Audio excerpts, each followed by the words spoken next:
మనతో ఉన్నారు. వారిని అడిగి మరిన్ని విశేషాలు తెలుసుకుందాం. నమస్కారం గురుజీ. బ్రహ్మోస్మి. గురుజీ, ఈరోజు ఏం తెలియజేయబోతున్నారు? శ్రీ గురుభ్యో నమః. హరి ఓం. గురు బ్రహ్మ గురు విష్ణు గురు దేవో మహేశ్వరః గురు సాక్షాత్ పరబ్రహ్మ తస్మై శ్రీ గురవే నమః. గురువే సర్వలోకానాం విషజే భవరోగిణాం నిదయే సర్వ విద్యానాం దక్షిణామూర్తయే నమః. ఆదిశేషాయ నమస్తుభ్యం అనంతఫలదాయకం నమోస్తు పద్మనాభాయ నాథానాం పతయే నమః. సర్వేభ్యో మహాజనభ్యో మాతృపితృదేవతభ్యో ఆచార్య దేవతభ్యో నమో నమః. హరి ఓం. విశ్వావతో నామ సంవత్సర దక్షిణాయన శరదృతో కార్తీక మాస శుక్లపక్ష సప్తమి తదుపరి అష్టమి. ఈ రోజు విశేషమైన రోజు బుధవారం. మనందరికీ కూడా ఉత్తరాషాఢ నక్షత్రం ఉంటుంది. ఈ రోజు నిత్య నక్షత్రంగా చాలా విశేషమైన రోజు. ఈ రోజు మనమందరూ కూడా కార్తీక మాసంలో కార్తీక దీపాలని వెలిగిస్తూ కార్తీక పర్వదినాన్ని ఆచరిస్తూ ఈ రోజు విశేషంగా మనము మహాలక్ష్మి నామస్మరణ చెయ్యాలి. ఈ రోజు ఎవరైతే లక్ష్మీ నామస్మరణ చేస్తారో వాళ్ళకి స్థిర లక్ష్మి ప్రాప్తిస్తుంది, మనసు చంచలత్వం లేకుండా చేస్తుంది. ఈ రోజు ఆ ఇంట్లో దీర్ఘాయుష్షు స్త్రీలకి పెరుగుతుంది.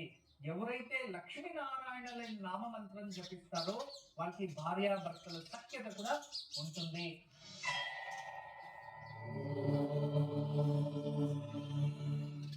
ఓం లక్ష్మీనారాయణాయ నమః. ఓం లక్ష్మీనారాయణాయ నమః. ఓం లక్ష్మీనారాయణాయ నమః. ఓం లక్ష్మీనారాయణాయ నమః. లక్ష్మీనారాయణాయ నమః. అందరూ ఈ నామమంత్రాన్ని జపించండి. ఆ లక్ష్మీనారాయణుల అనుగ్రహం మీపై ఉంటుంది.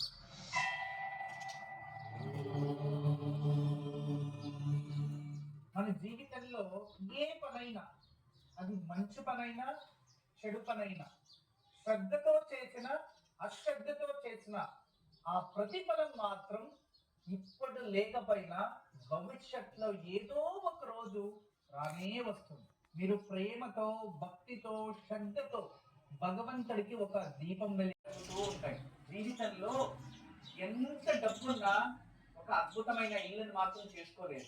అదే విధానంగా ఎంత భూమి ఉన్నా వాళ్ళ జీవితంలో ఇల్లే కట్టలేదు. ఇలాంటి వాళ్ళు ఉన్నారు. తర్వాత 100 కోట్ల ఆస్తి ఉంటుంది, మంచి ఇల్లు ఉంటుంది, భార్య భర్త పిల్లలు అందరూ ఉంటారు, కానీ ఎవరు ప్రశాంతంగా సంతోషంగా మాత్రం ఉండలేదు.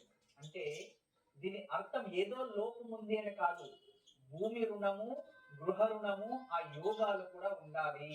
అందుకే మన ఇంట్లో ఏదైనా గొడవలు వస్తున్నాయి, మనలో మనము సుఖంగా లేదు, ఎందుకో పరీక్షలు ఎక్కువ వస్తున్నాయి, చేసే పనినే మళ్ళీ మళ్ళీ చెయ్యాలనిపిస్తుంది, హాస్పిటల్కి ఒకరు వెళ్తే మళ్ళీ ఇంకొకరు ఇలా చైన్ లింక్ అవుతూనే ఉంది, కంటిన్యూస్ గా యాక్సిడెంట్స్ జరుగుతున్నాయి, కంటిన్యూస్ గా హాస్పిటల్కి వెళ్తున్నాము, జాతకం అంతా బాగుంది, ఇల్లు చూడడానికి ఇలా ఉంది, పరిస్థితులు జాతకమా ఇల్లా అని చాలా మంది కన్ఫ్యూజన్ లో ఉంటారు.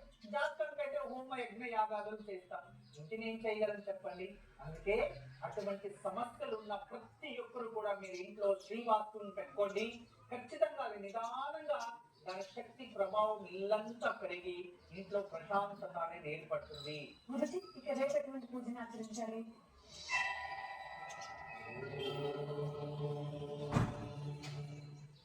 అత్యంత దివ్యమైన పూజ. రేపు వెంకటేశ్వర స్వామి ముందు కొబ్బరి నూనెతో 8 దీపాలు వెలిగించి వెంకటేశ్వర వజ్ర కవచం చదువుకొని వెంకటేశ్వర స్వామికి బిల్వార్చన చేసి వెంకటేశ్వర స్వామిని పూజించండి, అర్చించండి. ఖచ్చితంగా మన ఇంట్లో ఏదైనా ఆర్థిక సమస్య ఉంటే దాని నుంచి బయటపడతాము. మనకి ఏదైనా రావాల్సిన డబ్బులు రావాలి అనుకొని మీరు రేపు ఇలా పూజ చేస్తే ఖచ్చితంగా అది వచ్చే డబ్బు త్వరగా వస్తుంది. గురుజీ, మరిన్ని విశేషాలు తెలియజేస్తున్న కార్యక్రమంలో మనం విరామం తీసుకుందాం.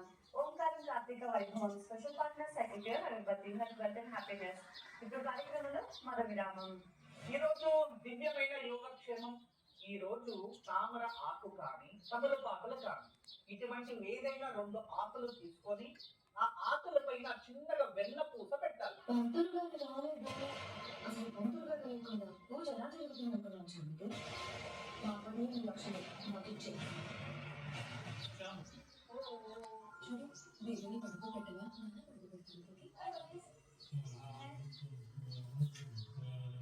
Yes guys can I call you back? చెప్పానుగా బేబీని పడుకోబెట్టమని. 5 నిమిషాలు అవ్వదు నీకు. ఒక కాల్ కూడా.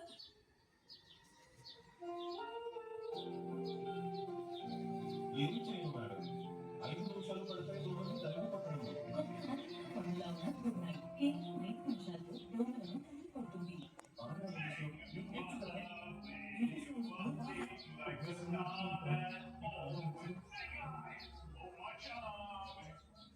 This is comfort with body language. తీసుకురండి ఇప్పుడు కేవలం 55 రూపాయలకే.